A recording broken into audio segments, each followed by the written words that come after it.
A very good morning to all of you. Welcome back to English class. Today we are going to start new lesson and the name of the lesson is Poets and Pancakes by Ashoka Mitran.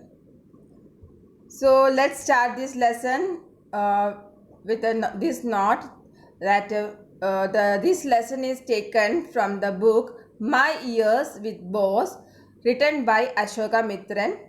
In this excerpt, he talks about all the elements that kept Gemini Studios running. From pancake makeup to the office boy of the makeup department, from Shubhu to the lawyer, every element helped in making Gemini Studios a successful film producing company. So this was the introduction I have given about the poets and pancakes. So we will see the brief summary of this lesson, then we will go through the each paragraph and I'll explain you. So the brief explanation of these poets and pancakes, which was written by Ashoka Mitran. In this lesson, Ashoka Mitran talks about Gemini Studios and all that helps in keeping it in the spotlight. He starts by making a mention about Pancakes, the famous makeup brand which Gemini Studios ordered in truckloads. He then talks about the plight of actors and actresses who have to bear too many lights on their face while getting ready in the makeup room. The makeup department, according to him, used heaps of makeup to turn them into ugly looking creatures. Shockingly, he talks about the office boy of the makeup department whose task is to slap paint onto the face of players at the time of crowd shooting. He was a poet and had joined the studio in the hope of becoming an actor, screenwriter, director, or a lyricist. In those days, author used to work inside a cubicle and had the task of collecting newspaper cutting, which according to others was insignificant. Thus, office boy would come in time again to bother him with his complaints. He was well convinced that the reason behind his misery was Shibu. He thought Shibu had an advantage because he was born a Brahmin. Shibu was a resourceful man whose loyalty made him stand out. He was tailor made for films and it was difficult to imagine filmmaking without him. He was very welcoming and was known for his hospitality. Just like many others at the Gemini Studios, he also did poetry. He worked for the story department, which also consisted of a lawyer. People generally called him the opposite of a legal practitioner. He was a logical and neutral man amidst a room full of dreamers. Ashoka Mitran then describes how Gemini Studios got a chance to host a group of international performers called Moral Rearmament Army.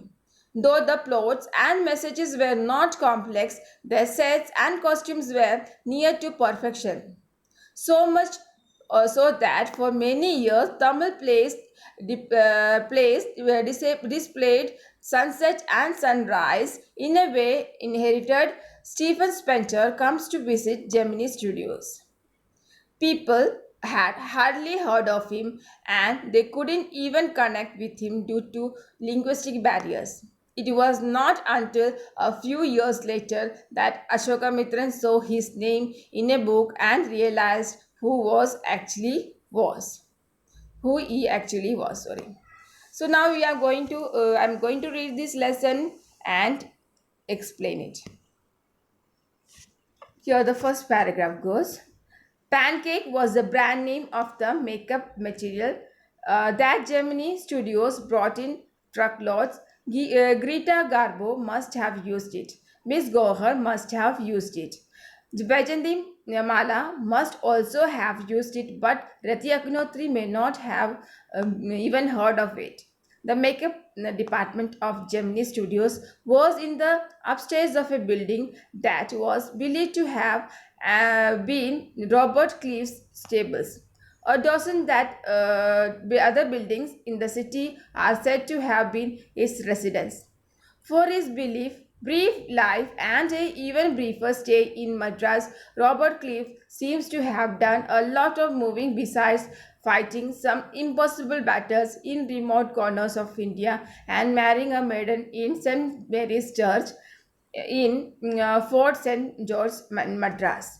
So here in this paragraph, you have heard the names of the actress celebrities here. Greta Garbo. Greta Garbo, she was a Swedish actress in 1954. She received an honorary Oscar for her unforgettable screen performance. Screen performances. The Guinness Book of World Records named her the most beautiful woman who ever lived. She was also voted Best Silent Actress of the country.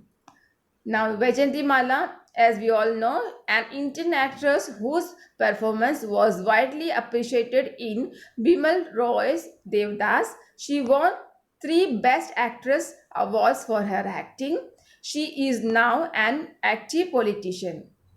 Now, in this paragraph, truck loads means a large amount that could fill a truck.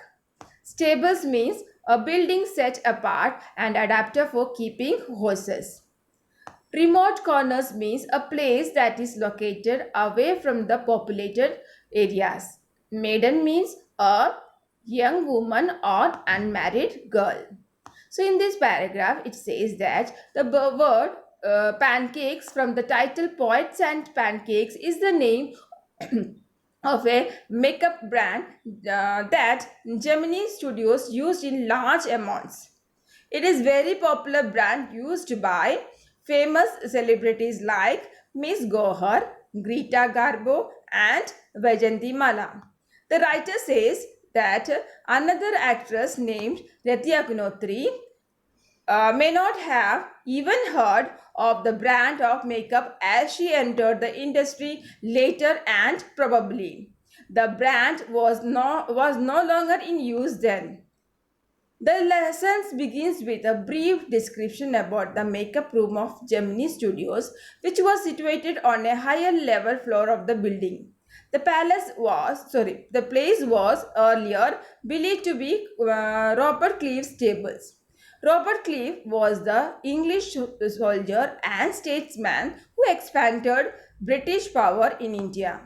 Many other buildings in the city are identified as the place of his residence, which is evident of the fact that he moved frequently.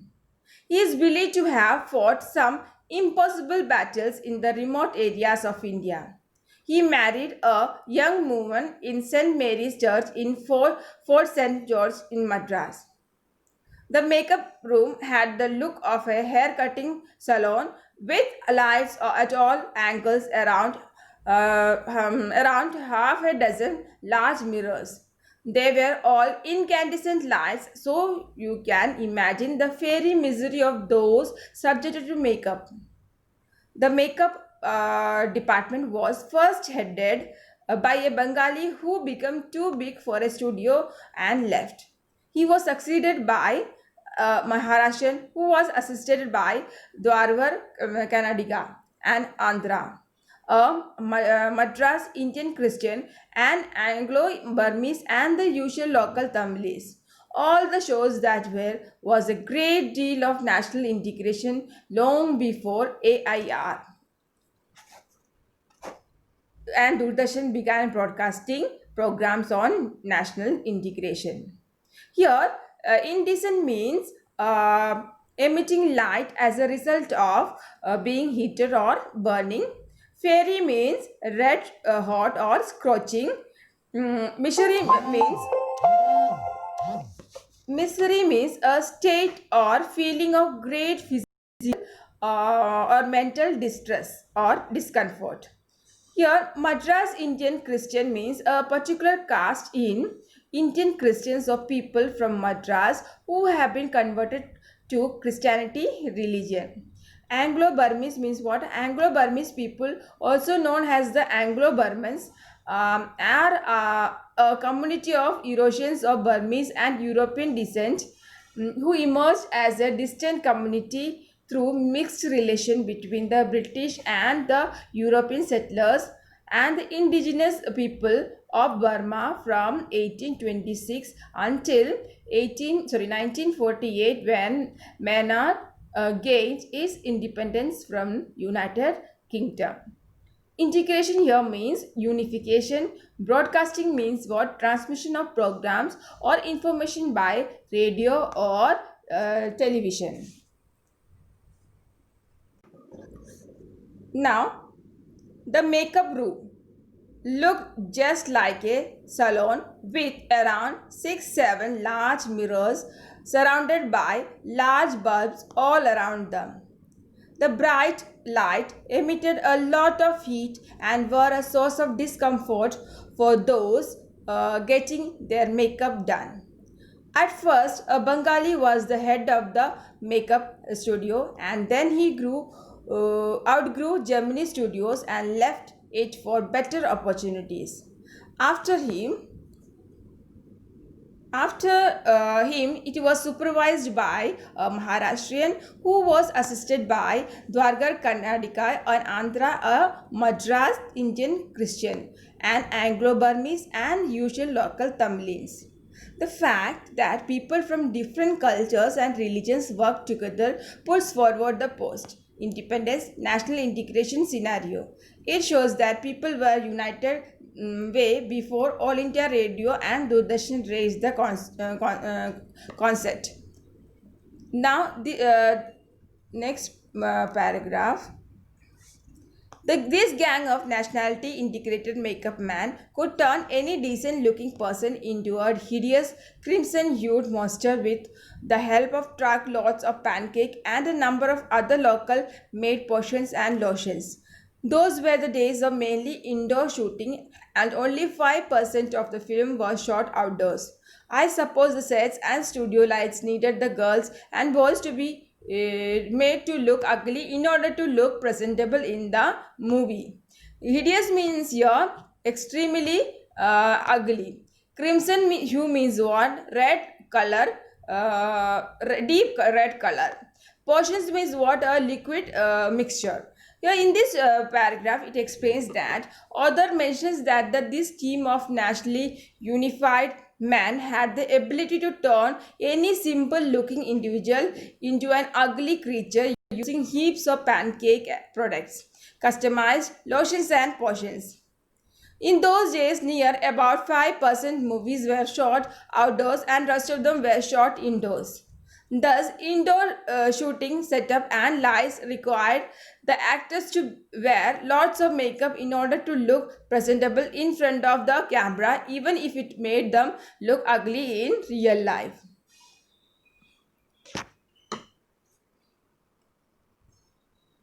Moving to next paragraph, a strict hierarchy was maintained in the makeup department. The chief makeup man made the chief actress and actress ugly. A senior assistant, the second hero and heroine, junior assistant, the main comedian, and so forth.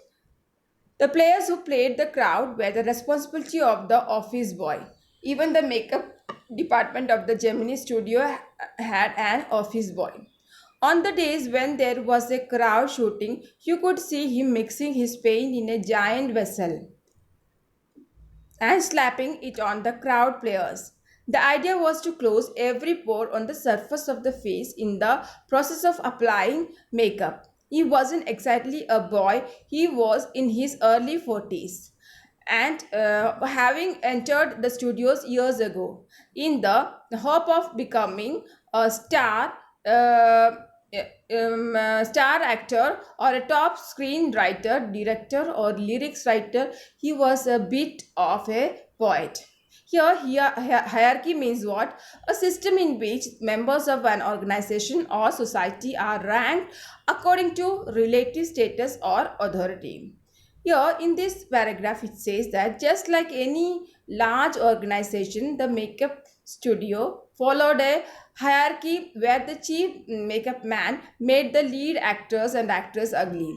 is senior assistant, the second hero, heroine, the junior assistant, the main comedian, and the office boy helped in making the remaining crowd look ugly at times of the crowd shooting. When the scene was shot on a group or a crowd, their whole idea was to cover each and every blemish on the face for it to look good on the screen.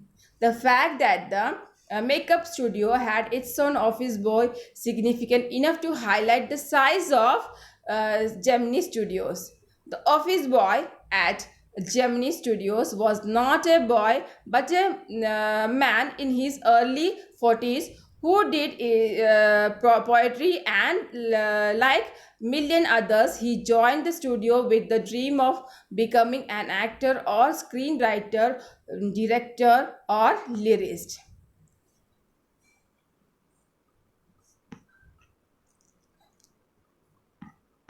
Moving to the next paragraph. In those days, I worked in a cubicle, two whole sides of which were French windows. I didn't know at that time they were called French windows. Seeing me sitting at my desk tearing up newspapers day in and day out, most people thought I was doing next to nothing. It is likely that boss thought likewise too. So anyone who felt I should be given some occupation would barge into my cubicle and deliver an extended lecture. The boy in the makeup department had decided I should be enlightened on how great literary talent was being allowed to go waste in the department fit only for barbers and perverts. Soon I was praying for crowd shooting all the time. Nothing short of it could save me from his epics. Your French window, uh, each of a pair of glazed doors in outside wall, serving as a window and door typically opening into a garden or balcony. So here the cubicle means what? A small partitioned of area of a room. Barge means what? To walk into a room quickly without being invited. Enlightened means what? Having or showing a rational, modern or well informed outlook. Epics means what? Exceptionally long and odorless task or activity.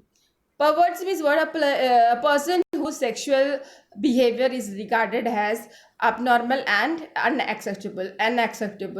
So in this paragraph it says that the duty of Lok Ashoka Mitran in Gemini Studios was to cut newspaper clipping on a wide variety of subjects and store them in files. Many of these had to be written out by hand.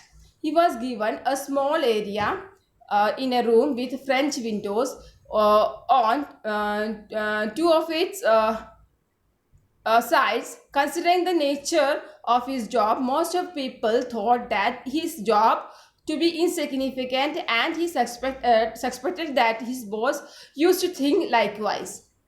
Therefore, people took it as an incentive to go uninvitedly in his cubicle to lecture him about doing something real.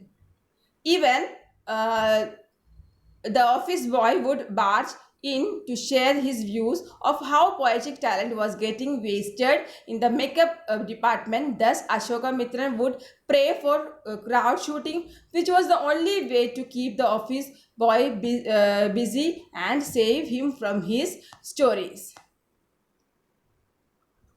Next, moving to next paragraph.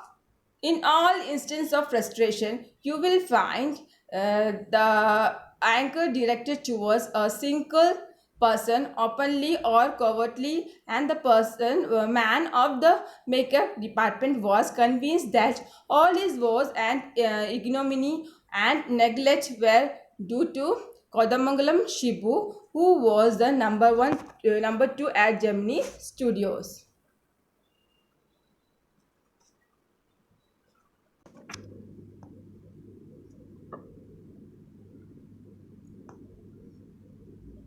He couldn't have had a more encouraging opening in films than our grown up makeup boy had. On the contrary, he must have had to face more uncertain and difficult times. For when he began his career, and there were no firmly established film producing companies or studios. Even the matter of education, especially formal education, Shubhu couldn't have had an appreciable lead over our boy. But by virtue of being born a Brahmin, a virtue indeed, he must have had exposure to more affluent situations and people.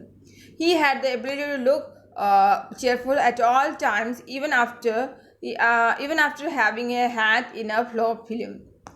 Covertly means what? Secretly. Woes means what? Distress. Ignominy means what? A public shame or disgrace. Contrary means what? Opposite in nature, direction, or meaning. Virtue means what? Behavior showing high moral standards or your good luck. Affluent means what? Having a great deal of money or wealthy. Having a hand in means what? To be involved with something. In this paragraph, it says that a boy from the makeup department was very well convinced that the main reason for his misery was Kodamangalam Shubhu. Shubhu was privileged enough to get a better opening in films than the makeup boy, even though he was less educated and entered this line in his initial stages. He was born a Brahmin, which was considered to be a virtue because of which he could associate with well off people and be in comfortable situation. He was a cheerful man capable of keeping happy face even after his film couldn't do well.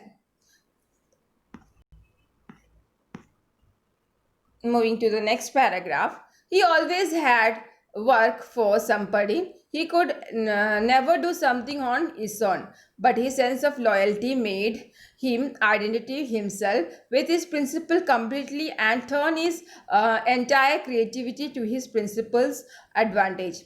He was tailor made for films. He was a man who could be inspired when commanded. The rat finds the tigress underwater and kills her and takes a pity on the cubs and tends them lovingly. I do not know how to do the scene. The producer would say, and Shibu would come out with a vase of the rat pouring affection on his victim's offsprings. Good, I am not sure it is enough effective enough. The producer would say, and in a minute Shubhu would come out with 14 more alternates. Loyalty means what? A strong feeling of support for someone.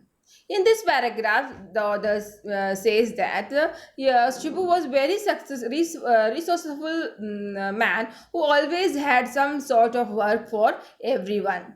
He was bad at doing things on his own, but his immense loyalty made him a man of importance. He was well known for his creativity, and everybody thought that he was a perfect fit in the profession of filmmaking. One had to only tell him a scenario, and he would come uh, with many different ways to perform it. For instance, when the director asked him to execute a scene in which a rat killed a tigress underwater and takes care of the cubs out of sympathy. Shibu came with four or rather 14 different ways to perform it, and he took less than a minute to work it out.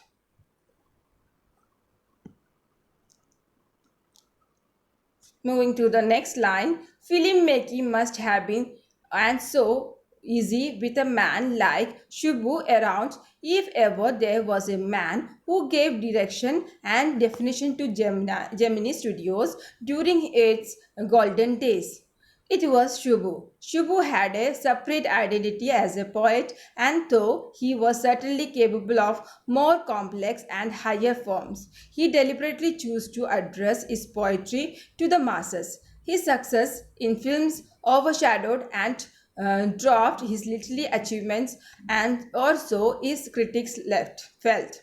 He composed several truly original story poems in folk refrain and diction, and also wrote a sprawling novel, Tilhana Muhammad Bal, and with dozens of very deftly etched characters. He quite successfully recreated the mood and manners of Devadasis of the early 20th century.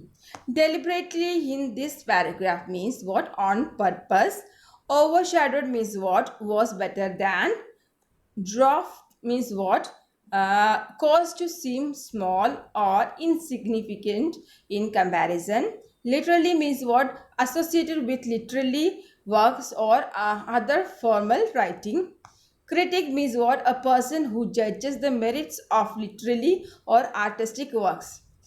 Refrain means what? Lines that are repeated in poetry. Diction means what? The style of enunciation in speaking or singing or articulation. Sprawling means what? Spreading over a large area, detailed one. And deftly means what? Effortlessly. Ashnuya means what? Defined or the described. Devdasi is means in South India. Devdasi is a girl dedicated to worship and serve a deity or a temple for the rest of her life. The system was outlawed in all of India in 1988. So in this paragraph, it says that since Shibu was an extremely very successful and creative person, filmmaking was a lot easier when he was found. He alone gave Gemini Studios a unique identity. Not only this, he was a great at poetry. He had the privilege of getting his poetry extraordinary recognition, and but he could still choose to recite it personally to the masses. His critics were of the opinion that his poetic skills were overshadowed by his excellent filmmaking skills. He composed various folk stories, poems, and the infamous novel Tilhana Muhammad Bal with beautifully curated characters. He even recreated the mood and the manner of Devdasis who existed in the 20th century. Moving to the next line. He was an amazing actor. He never aspired to lead roles, but whatever subsidiary role he played in any of the films, he performed better than the supposed main players. He had genuine love for anyone he came across, and his source was a permanent residence for dozens of near and far relations and acquaintances. He seemed against Shubu's nature to be even conscious that he was feeding and supporting so many of them. Such a charitable and improvident man, and yet he had enemies. Was it was it because he seemed so close and intimate with the boss? Or was it his general demeanor that reassembled psychopaths? Or his readiness to say nice things about everything? In any case, there was is this man in the makeup department who could wish the cheeriest things for Shibu. Here, lead means what? Main. And subsidiary means what? Secondary or the supporting. Main players here, actors performing the main roles. Genuine means what? True. Conscious means what? Aware. Improvident means what? A person who does not plan his expenses and ends up ending money. Then demeanor means what? Manner or attitude. Psychopath means what? Who a person who acts excessively obedient. You can see that to someone towards someone important in order to gain advantage. Dearest means what? Terrible. So in this paragraph, it says that apart from the four mentioned qualities, Shubu was a realistic actor, not only very fond of playing the protagonist, whichever role he performed, he had the ability to perform better than the main characters. He treated everyone with sincere respect and affection. and so much that his home was a permanent residence for all of his nuns. He was even aware of the fact that he was so welcoming. The narrator was amazed at the fact that even such a person could have enemies. He was not sure about the reason behind such behavior towards Shibu. He guessed it to his closeness with the boss, or because he said nice things about everything and everyone, or simply because he praised the boss to gain favors. Regardless, the boy in which the makeup department wished terrible things for Shibu. Moving to the next paragraph, you saw Shubhu always with the boss but in attendance roles. He was grouped under a department called the story department, comprising a lawyer and the assembly of writers and poets. The lawyer was also officially known as the legal advisor, but everybody referred to him as the opposite, an extremely talented actress who was also extremely temperamental. Once he blew over on the sets while everyone stood stunned. The lawyer quietly switched on the recording equipment. When the actress paused for breath, the lawyer said to her, "1 minute, please," and played back the recording. There was nothing incriminating or unmentionably foul about the actress tired against the producer. But when she heard her voice again through the sound equipment, she was struck dumb. A girl from the countryside, she hadn't gone through all the stages of worldly experience that generally proceed position of importance and sophistication that she had found herself catapulted into. She never quite recovered from the terror she felt that day. That was the end of the brief, brilliant acting career. The legal advisor, who was also a member of the story department, had unwittingly brought about that story end. Temperamental means what? Liable to unreasonable changes of mind.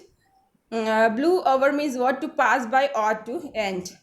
Incriminating means what? Making someone appear guilty of crime or wrongdoing. Foul means what? Bad. Tired means what? A long, angry speech of criticism or accusation. Struck dumb means what? Shocked. Countryside means what? From village. Sophistication means what? Having good understanding of having good understanding of the way people behave. That is the sophistication. I repeat, sophistication means what? Having a good understanding of the way people behave. And catapulted means what? Move suddenly or at a great speed. Unwittingly means what? Unknowingly.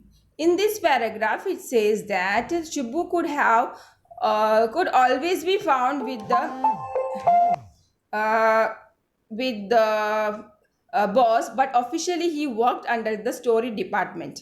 The department consists of poets, writers, and strangely a lawyer. He was often referred to as legal advisor, but people used to call him the opposite. This was because once a high-tempered actress starting throwing tantrums on set, leaving everyone stunned. While he went, and secretly switched on the recording equipment. He played it uh, when the actress paused for breath. Leaving her shocked, there was nothing offensive against the producer, but her problematic tone, volume, and tantrum sent her into a trauma, and which was hard for her to recover from. It marked the end of her short but brilliant acting career, and the legal advisor was responsible for it somehow. So, children, next class we will continue this lesson. Until then, keep reading, keep learning, keep watching the video, and goodbye. Have a good day.